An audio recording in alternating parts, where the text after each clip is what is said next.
నిత్య ప్రేమతో నన్ను ప్రేమించి నిత్య ప్రేమతో నన్ను. మహాకృపయు కనికరము కలిగిన మా కన్న తండ్రి, ఘనమైన ఉన్నతమైన నీ నామమునకు స్తుతులు స్తోత్రములు చెల్లిస్తున్నాం. శాశ్వత ప్రేమ నీ టీవీ కార్యక్రమం ద్వారా పరిశుద్ధ లేఖనములను ధ్యానించుచుండగా నీ సహాయాన్ని మాకు అనుగ్రహించండి. నీ దాసుడనైనా నన్ను బలపరచండి. శక్తి కలిగిన నీ మాటలు చెప్పగలిగే సామర్థ్యాన్ని అనుగ్రహించండి. వినుచున్న నీ పిల్లలకు నాయన వివేచనను అనుగ్రహిస్తూ నీకు మహిమకరముగా మా అందరికీ దీవెనకరముగా నాయన ఈ కార్యక్రమాలు ముందుకు తీసుకుని వెళ్ళమని మిమ్మల్ని కోరుకుంటూ క్రీస్తు నామం నీ ప్రార్థన అడిగి వేడుకొనుచున్నాము తండ్రి, ఆమేన్. ప్రేమన దేవుని వారలారా, దేవుని అపారమైన ప్రేమను బట్టి, ఉచితమైన కృపను బట్టి పరలోకమందున్న కన్న తండ్రిని స్తుతిస్తూ క్రీస్తు పేర కృతజ్ఞతాస్తుతులు చెల్లించుచున్నాను. దేవుని పిల్లలైన మీ అందరికీ కూడా క్రీస్తు పేర శుభములు వందనములు తెలియజేసుకుంటున్నాను. పరిశుద్ధ గ్రంథములో నుండి కొన్ని చక్కటి వాక్యములను ఈరోజు మనం ధ్యానిద్దాం. దయచేసి మీ చేతుల్లోనికి పరిశుద్ధ గ్రంథాన్ని తీసుకొని వాక్యాన్ని చూస్తూ వాక్య ధ్యానాన్ని కొనసాగించవలసిందిగా ప్రభు ప్రేమను బట్టి మిమ్మల్ని కోరుకుంటున్నాను. పరిశుద్ధ గ్రంథంలో పాపమును గురించి అనేక సార్లు దేవుడు హెచ్చరిస్తున్నట్లుగా మనకు కనపడుతుంది.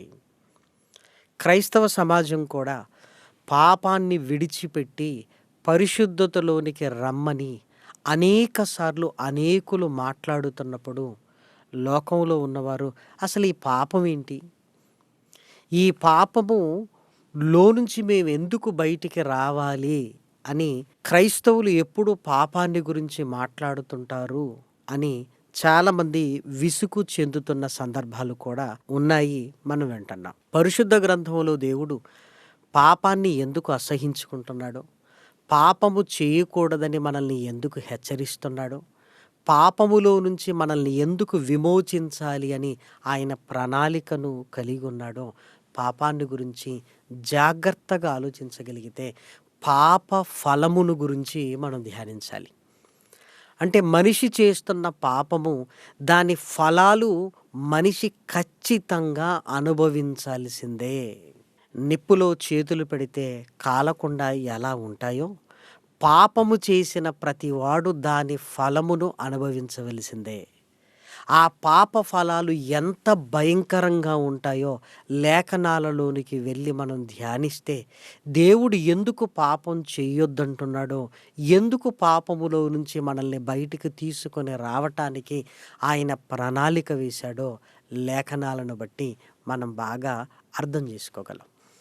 పాపం అనగానే లోకంలో మేము ఆనందంగా ఉంటున్న దాన్ని చాలామంది పాపం అంటున్నారు. ఈ పాపమే మమ్మల్ని ఆనందంగా ఉంచుతుంది అని ఆనందాన్ని చూస్తున్నారు. ఆ కొద్ది కాలపు ఆనందాన్ని చూస్తూ అది పాపమన్న సంగతి మరిచిపోయి ఆ పాపపు ఫలాలను ఈరోజు అనుభవిస్తున్నవారు ఎంతోమంది ఉన్నారు ప్రేమన వారలారా. కాబట్టి పరిశుద్ధ గ్రంథములోనికి వెళ్ళి మనిషి ఎందుకు పాపం చేయకూడదు, పాపము చేయటం వల్ల ఆ పాప ఫలాలు ఎంత భయంకరంగా ఉండి మనిషి జీవితాన్ని నాశనానికి తీసుకుని వెళతాయో లేఖనాలలోనికి వెళ్ళి జాగ్రత్తగా మనం చూడగలిగితే సంఖ్యాకాండము 32వ అధ్యాయము 23వ వచనాన్ని దయచేసి చూడండి. మీరు అట్లు చేయని ఎడల యెహోవా దృష్టికి పాపము చేసిన వారగుదురు గనుక మీ పాపము మిమ్మును పట్టుకొనును అని తెలుసుకొనుడి. పట్టుకొనును అన్న దగ్గర ఫుట్ నోట్లో రాయబడిన మాట, మీ పాప ఫలము మీకు లభించును. మీరు పాపము చేసిన వారైతే ఆ పాప ఫలము తప్పనిసరి మీరు పొందుకుంటారు అని వ్రాయబడింది. ఏంటి ఆ పాప ఫలాలు? ఆ పాప ఫలాలు ఏంటి? పాపము వలన వచ్చే ఆ క్షణిక కాలపు ఆనందాన్ని మనిషి చూస్తున్నాడే తప్ప ఆ పాపము వలన వచ్చే ఫలాలు ఎంత భయంకరమైనవి అని ఆలోచించలేకపోతున్నాడు ప్రేమన్ వారలారా. ఒక బిడ్డ సిరప్ తాగడానికి మారాం చేస్తుంది చేదు అని, కానీ తల్లికి దాని విలువ తెలుసు. ఎందుకంటే రోజంతా జ్వరంతో బాధపడటం కంటే కాసేపు కష్టపడి సిరపు తాగితే చాలు రోజంతా హ్యాపీగా ఉండొచ్చు కదా అని. బిడ్డ వద్దు అంటున్నప్పుడు తల్లి ఎందుకు పట్టుబట్టి పోస్తుంది అంటే దాని విలువ తెలుసు. రోజంతా తన బిడ్డ హ్యాపీగా ఉండాలి అని. పాపం కూడా ఎలాంటిదంటే చిన్న ఆనందము భయంకరమైన పాప ఫలములలోనికి మనం వెళ్ళిపోతాం. దేవుడు వద్దు అంటున్నాడు.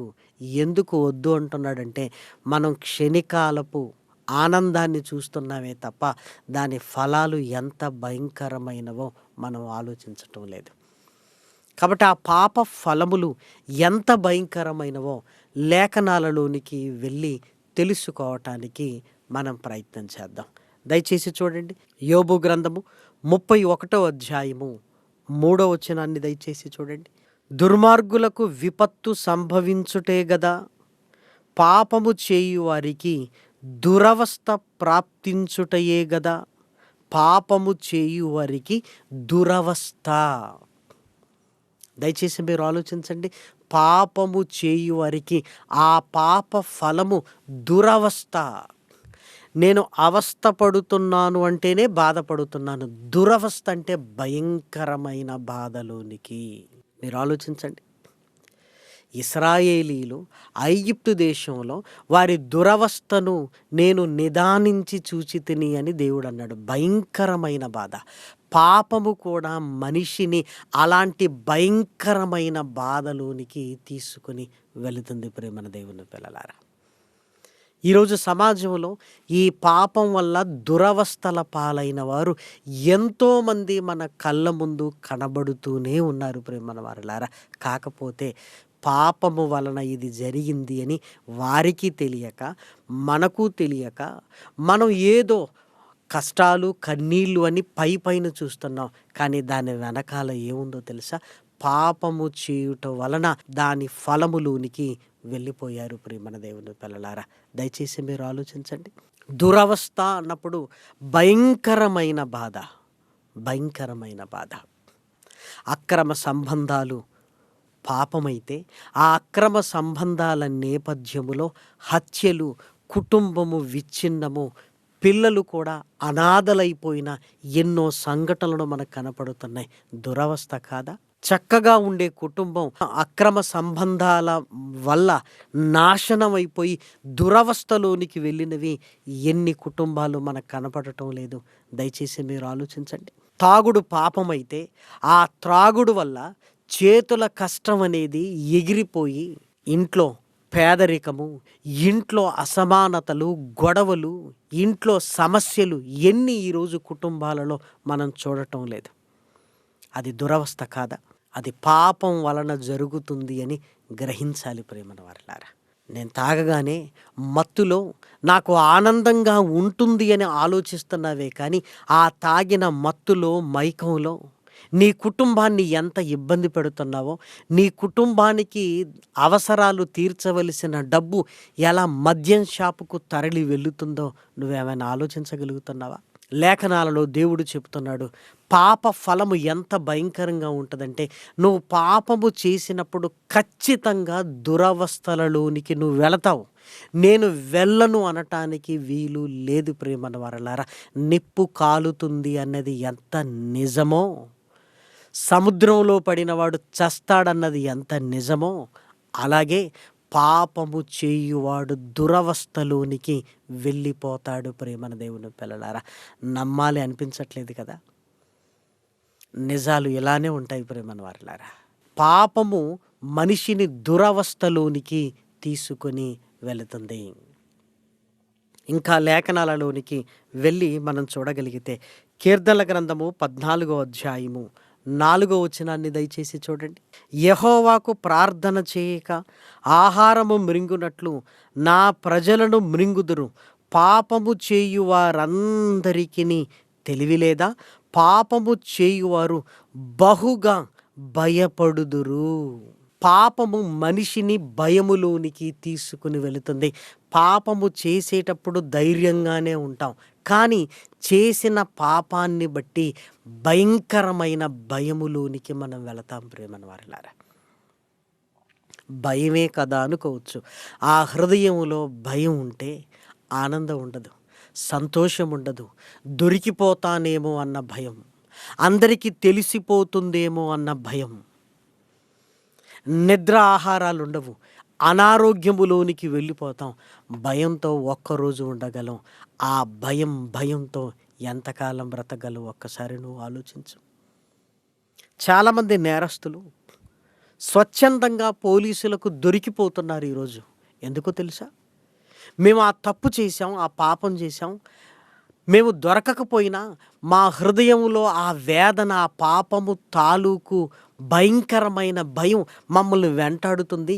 దినదినము భయంతో బ్రతకటం కంటే లొంగిపోయి ఒప్పుకోవటం మంచిది అనిపించి మేము లొంగిపోతున్నామని చెప్పిన వారు బోళ్ళంతమంది ప్రేమన వారులారా.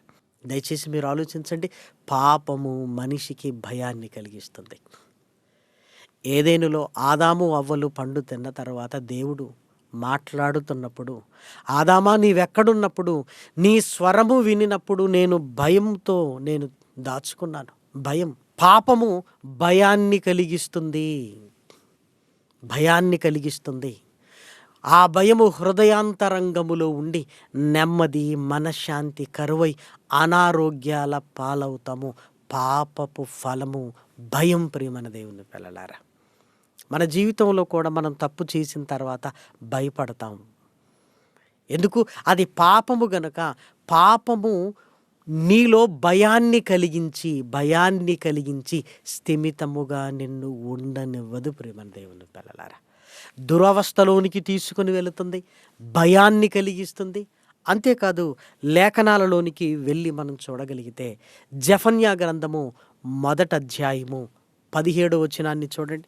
జనులు యెహోవా దృష్టికి పాపము చేసిరి గనుక నేను వారి మీదికి ఉపద్రవము రప్పింపబోవుచున్నాను.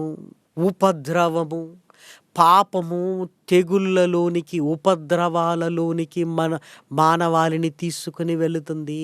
ఉపద్రవము అంటే సమాజం మీదికి వచ్చేది. ప్రేమన దేవుని పిల్లలారా, ఐగుప్తు దేశంలో ఐగుప్తీయుల మీదికి దేవుడు ఉపద్రవాలను భయంకరమైన విపత్తులను వారి మీదికి రప్పించాడు.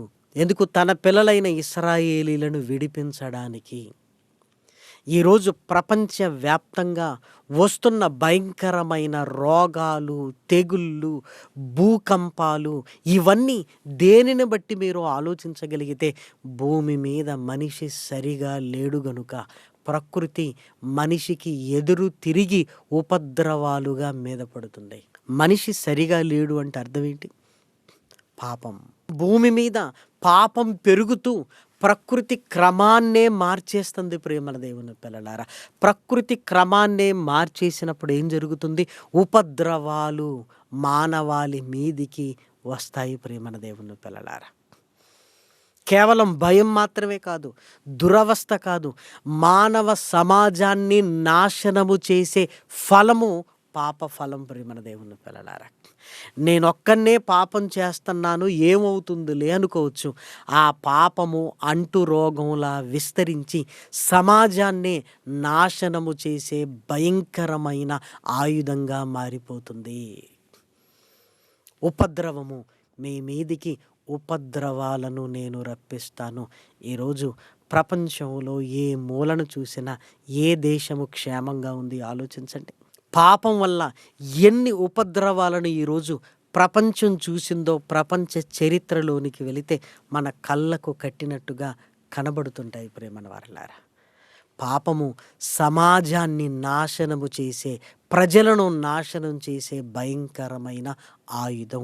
ఉపద్రవాలు వచ్చినప్పుడు మానవాళి మనుగడ ఉంటుందా? ఒక్కసారి మీరు ఆలోచించండి. పాప ఫలము ఉపద్రవాలను రప్పిస్తుంది, విపత్తులను రప్పిస్తుంది, ప్రకృతిని నాశనము చేస్తుంది. ప్రియమైన దేవుని పిల్లలారా, ప్రకృతిని నాశనము చేస్తుంది. ఇంకా లేఖనాలలోనికి వెళ్ళి మనం చూడగలిగితే కీర్తనల గ్రంథము 38వ అధ్యాయము 3వ వచనాన్ని చూడండి. నీ కోపాగ్ని వలన ఆరోగ్యము నా శరీరమును విడిచిపోయెను, నా పాపమును బట్టి నా ఎముకలలో స్వస్థత లేదు, నా దోషములు నా తల మీదుగా పొర్లియున్నవి. నేను మొయ్యలేని బరువుల వలె అవి నా మీద మోపబడి యున్నవి. నా మూర్ఖత వలన కలిగిన నా గాయములు దుర్వాసన గలవై స్రవించుచున్నవి. పాపము ఒక భారముగా మనిషి గుండెల్లో ఉంటుంది. మొయ్యలేని స్థితిలోనికి మనిషి వెళ్ళిపోతాడు. అంతేకాదు, పాపము వలన నా ఆరోగ్యము క్షీణించుచున్నది. మంచి అలవాట్లు పాపానికి నిదర్శనాలు కావు ప్రియమైన దేవుని పిల్లలారా. చెడు అలవాట్లే పాపము అనుకుంటే ఆ చెడు అలవాట్ల వలన ఏం జరుగుతుంది ఏమండి? ఆరోగ్యము క్షీణించిపోతుంది. ఈరోజు గుట్కాలు, ఖైనీలు, గంజాయిలు, డ్రగ్స్ను సేవించటం వల్ల ఏం జరుగుతుందో మనందరికీ తెలుసు కదా. మన ఆరోగ్యము క్షీణించిపోతుంది. మన మనస్సును మనం కేంద్రీకరించలేము. పిచ్చిగా ప్రవర్తిస్తాం. మనం ఏం చేస్తున్నామో మనకే తెలియని స్థితిలో మనల్నైనా గాయపరుచుకుంటాం, లేదా మన వారినైనా గాయపరుస్తాం. దేనిని బట్టి? పాప ఫలము కదా. దయచేసి మీరు ఆలోచించండి. పాపం వలన నా ఎముకలు క్షీణించుచున్నవి అంటున్నాడు. ఆరోగ్యమే పోయినప్పుడు ఇంకేముంది చెప్పండి ప్రేమన్న వారలారా. హాస్పిటల్లో ఈరోజు అనారోగ్యముతో మంచం పట్టిన వారిని అడిగి చూడండి, ఎందుకు ఈ స్థితి కలిగింది అంటే పాపం వల్ల. క్యాన్సర్ భయంకరమైన రోగాలతో వారు తిన్న గుట్కాలు, ఖైనీలు, గంజాయిల వల్ల కుటుంబాలు నాశనం అవుతున్నవి. ఆనందము లేక, ఆరోగ్యము లేక అనేకులు మరణపు వాకిట్లో ఉన్నట్లుగా వారి జీవితాలు ఉన్నవి ప్రేమన దేవుని పిల్లలారా. దయచేసి లేఖన సత్యాలను గుర్తించండి. అది భారం, మొయ్యలేని భారం. చిన్నగా అనిపిస్తున్న పాపం అది గుండెల్లో మొయ్యలేని బరువుగా మారిపోతుంది. యేసుక్రీస్తు అందుకే ప్రయాసపడి భారము మోసుకొనుచున్న సమస్త జనులారా నా యొద్దకు రండి. ఏ భారం మోస్తున్నారంటే పాపము భారమై అడుగు తీసి అడుగు వెయ్యలేని దుస్థితిలోనికి మనిషిని తీసుకుని వెళుతుంది ప్రేమన దేవుని పిల్లలారా. ఎంత భయంకరమైన పరిస్థితి ఒక్కసారి మీరు ఆలోచించండి. బయటికి మాత్రం బాగానే ఉన్నట్లుగా కనపడతాం, కానీ అనారోగ్యము, మనం చేసిన పాపాలు జ్ఞాపకానికి వచ్చి అవి బరువెక్కిపోయి మన జీవితాన్నే నాశనము చేస్తాయి ప్రేమన దేవుని పిల్లలారా. కాబట్టి పాప ఫలము అనారోగ్యము ప్రేమన వారలారా. చూసారా, పాపం వల్ల ఎన్ని అనర్థాలను ఫలముగా మనం పొందుకుంటున్నామో, ఎన్ని భయంకరమైన పరిస్థితులలోనికి వెళుతున్నాం, దురవస్థను పొందుకుంటున్నాం. అంతేకాదు, భయమును మనం పాప ఫలముగా పొందుకుంటున్నాం, ఉపద్రవమును పొందుకుంటున్నాం, స్వస్థత లేని స్థితి, అనారోగ్యపు స్థితిలోనికి వెళుతున్నాం, భారాన్ని మనము మోస్తూ బ్రతుకుతూ ఉంటాం ప్రేమన దేవుని పిల్లలారా. అందుకే పరిశుద్ధ గ్రంథంలో దేవుడు పాపము జోలికి వెళ్ళకండి, ఆ పాపము చెయ్యొద్దు అని దేవుడు ఎందుకు మనిషిని హెచ్చరిస్తున్నాడు అంటే, దేవునికి ఏదో లాభం అని కాదు, నీ జీవితాన్ని నువ్వు తెలియకుండానే నాశనము చేసుకోకూడదని దేవుడు మనల్ని ప్రేమించి చెబుతున్న మాటలు ప్రేమన దేవుని పిల్లలారా. కేవలం ఇది మాత్రమే కాదు, ఇంకా లేఖనాలలోనికి వెళ్ళి మనం చూడగలిగితే సామెతల గ్రంథము 14వ అధ్యాయము 34వ వచనాన్ని దయచేసి చూడండి. నీతి జనములు ఘనతకెక్కుటకు కారణము, పాపము ప్రజలకు అవమానము తెచ్చును. పాపము ప్రజలకు అవమానమును తెచ్చును. ఈరోజు చూడండి, లంచము తీసుకోవటం పాపము అని పరిశుద్ధ గ్రంథంలో వ్రాయబడింది. కానీ ఏం కాదులే అని మనిషి ధైర్యంతో చేస్తున్న ఈ పాపం ఏదో ఒకరోజు స్టింగ్ ఆపరేషన్లో దొరికిపోతారు. ప్రతి మీడియాలో అదే కనబడుతున్నప్పుడు ఆ అవమానాన్ని తట్టుకోలేరు. ఆ అవమానం మరలా ఎప్పుడు పోతుంది చెప్పండి? అప్పటి వరకు డబ్బును బట్టి సంతోషించిన మనమే ఆ తర్వాత డబ్బు మనకు ఆనందాన్ని ఇవ్వకుండా నా గురించి అందరికీ తెలిసిపోయిందని అవమాన భారముతో కృంగిపోయి మానసికమైన రోగగ్రస్తునుగా లేదా ఆత్మహత్యకు ప్రేరేపించుకునే స్థితిలోనికి వెళ్ళిపోతాం ప్రియమైన వారలారా. మనకిక బ్రతకాలన్న ఆశ ఉండదు. ఎందుకు? అవమానం అనేది ఎప్పుడు కూడా మనిషి జీవితాన్ని తనను తానే నాశనము చేసుకునేటట్లుగా చేస్తుంది.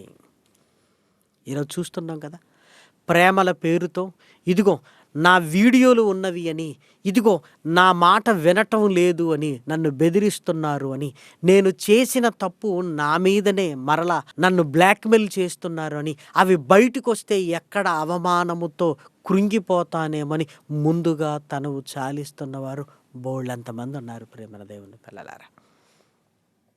మరి పాపము చేసేటప్పుడు అలా అనిపించదు ప్రేమన దేవుని పిల్లలారా. కానీ పాపము మనిషికి అవమానం తీసుకొని వస్తుంది. ఆ అవమానము ఆత్మహత్య వైపుకు మనిషిని నడిపిస్తుంది. ఈరోజు ఫోన్ కాల్స్ రికార్డు చేసి ఆ రికార్డింగ్స్ను బయట పెట్టి తద్వారా ఎంత అవమానము కలిగి అనేకులు ఈరోజు ఇబ్బంది పడుతున్నారో మనకు తెలియదా? దయచేసి మీరు ఆలోచించండి. ఇవన్నీ ఎవరికో జరుగుతున్నవి, నాకు కాదు అనుకోవడానికి వీలు లేదు.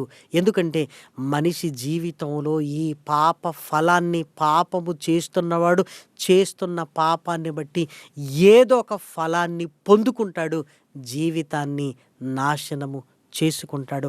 అందులో ఎలాంటి అనుమానము లేదు ప్రియమైన దేవుని పిల్లలారా. పరిశుద్ధ గ్రంథంలో దేవుడు ఆ పాపాన్ని ఎందుకు అసహించుకుంటున్నాడు, పాపము చేయొద్దు అని ఎందుకు బోధిస్తున్నాడు, ఆ పాపం వల్ల జీవితాలు ఎలా నాశనం అయిపోతాయి, ఎన్నో సందర్భాలను లేఖనాలలో వ్రాయించి పెట్టాడు. కానీ క్రైస్తవ లోకం పాపాన్ని చిన్నగానే చూస్తుంది. మిగిలిన వారికి పాపం అనగానే క్రైస్తవులు ఎప్పుడు ఈ పాపాన్ని గురించి మాట్లాడుతారు అని వారు కూడా ఇది పట్టించుకోవలసిన అవసరత లేదు అనుకున్నట్లుగానే వారు ఉన్నారు ప్రియమైన వారలారా. కానీ ఆ పాప ఫలాల వల్ల ఎంతమంది జీవితాలు నాశనం అవుతున్నాయో మన కళ్ళ ముందు కళ్ళకు కట్టినట్లుగా కనపడుతున్నాయి. అందులో మన జీవితం కూడా ఉండాలా? ఒకసారి మీరు ఆలోచించండి. పరిశుద్ధ గ్రంథంలో అహీతోపేలు ఉన్నాడు. తాను చెప్పిన ఆలోచన అది రాజు వినకపోవటం వల్ల, నేను చెప్పింది వినలేదు అని అవమానముగా భావించి పోయి ఆత్మహత్య చేసుకున్నట్లుగా లేఖనాలలో కనబడుతుంది ప్రేమన దేవుని పిల్లలారా. మీరు దయచేసి మీరు ఆలోచించండి. ఇస్కరియోతు యూదా తరువాత యేసుక్రీస్తును అప్పగించిన తర్వాత, అయ్యో నేను తప్పు చేశాను, అందరూ ఈ ఇస్కరియోతు యూదా ఇలా చేశాడంటే ఆ అవమానాన్ని తట్టుకోలేక పోయి ఆత్మహత్య చేసుకున్నాడు ప్రేమన దేవుని పిల్లలారా. దయచేసి ఆలోచించండి. ఈ సందర్భాలన్నీ మనం చూడగలిగితే పాపము ఎప్పటికీ ప్రమాదకరమైందే. మనము చిన్నది పెద్దది అని క్లాసిఫికేషన్ చేస్తున్నాం. పాపమే. ఎంత కొంచెము నిప్పు ఎంత విస్తారమైన అడవిని తగలబెట్టగలదో మనకు తెలియదా? కాబట్టి దయచేసి ఆ పాపాన్ని నీ హృదయములో నుంచి, నా హృదయములో నుంచి మనము తొలగించుకోవాలి. అలా తొలగించుకోగలిగితే పోగొట్టుకున్న మహిమను మనం పొందుకోగలము. మనం ఏ మహిమను పోగొట్టుకున్నాము అంటే పరలోకానికి వెళ్ళగలిగే మహిమను పోగొట్టుకున్నాం ప్రేమన వారలారా. పాపాన్ని మనం వదిలించుకోగలిగితే మరలా ఆ మహిమను మనం పొందుకోగలుగుతాం. ఆ పాపము యేసుక్రీస్తు రక్తము వలన శుద్ధీకరింపబడుతుంది. ఆ పాపము యేసుక్రీస్తు మరణ సమాధి పునరుత్థానముల వలన ఆ పాప శాప విమోచనలో నుంచి మనం బయటికి రాగలుగుతాం. ఎప్పుడైతే క్రీస్తులోనికి వచ్చామో నీతిగా బ్రతుకుతున్నప్పుడు నీతి ఫలాలను మనం పొందుకుంటాం ప్రేమన వారలారా. కాబట్టి దయచేసి లేఖనాలను ధ్యానించండి. ఇంకా ఈ పాప ఫలాన్ని గురించి మరలా 2వ భాగంలో మరికొన్ని సంగతులు మనం మాట్లాడుకుందాం, ప్రార్థన చేసుకుందాం. మహాకృపయు కనికరము కలిగిన మా కన్న తండ్రి, ఘనమైన ఉన్నతమైన నీ నామమునకు స్తుతులు స్తోత్రములు చెల్లిస్తున్నా. విలువైన నీ మాటలు నాయన నీ పిల్లలు విన్నారు. పాపాన్ని అసహించుకుంటూ నీతిగా బ్రతకడానికి ఇష్టపడుతూ నాయన నీ కుమారుడైన యేసుక్రీస్తు రక్తములో కడగబడిన వారుగా నాయన నీ కొరకు నిలవబడగలిగే ప్రేరేపణను నాయన నీ పిల్లలకు కలిగించండి. శాశ్వత ప్రేమ టీవీ కార్యక్రమాలు అనేకులకు దీవెనకరంగా నాయన తండ్రి, కష్టపడుతున్న నీ పిల్లలకు ఆశీర్వాదకరంగా నాయన, సహకరిస్తున్న నీ పిల్లలందరికీ నాయన తండ్రి ప్రయోజనకరంగా నాయన వారి జీవితాలలో మలచమని మిమ్మల్ని కోరుకుంటున్నాం. ప్రార్థనా సహాయాన్ని కోరిన నీ పిల్లలందరినీ పేరు పేరు వరుసన దీవించండి. కష్టాలలోనూ కన్నీళ్లలోనూ నాయన, సమస్త విధములైన ఉపద్రవాలలో నాయన ఉంటుండగా నాయన లేవనెత్తి బలపరిచి ముందుకు తీసుకొని వెళ్ళమని మిమ్మల్ని కోరుకుంటాం. ఘనత మహిమ ప్రభావములనైనా మీకే ఆరోపిస్తూ క్రీస్తు నామం నీ ప్రార్థన అడిగి వేడుకొనుచున్నాము తండ్రి, ఆమేన్. పరమ తండ్రి అయిన దేవుని ప్రేమయు, కుమారుడైన యేసు క్రీస్తు కృపయు, పరిశుద్ధాత్మ యొక్క అన్యోన్యమైన సహవాసము ఇప్పుడును ఎల్లప్పుడును సదాకాలము మనందరికీ తోడయుండునుగాక. ఆమేన్. స్వార్థం లేనిది ప్రేమ, అన్నీ ఓర్చును ప్రేమ. డంబం లేనిది ప్రేమ, అపకారమునే మరచును ప్రేమ. ఉప్పొంగని గుణమే ప్రేమ, కోపం నిలుపదు ప్రేమ. అన్నీ దాడును ప్రేమ, మత్సరమే పడనిది ప్రేమ. దయనే చూపును ప్రేమ, గరికే చేచును ప్రేమ. సహనం చూపును ప్రేమ, నిరీక్షణతో నిలుచును ప్రేమ.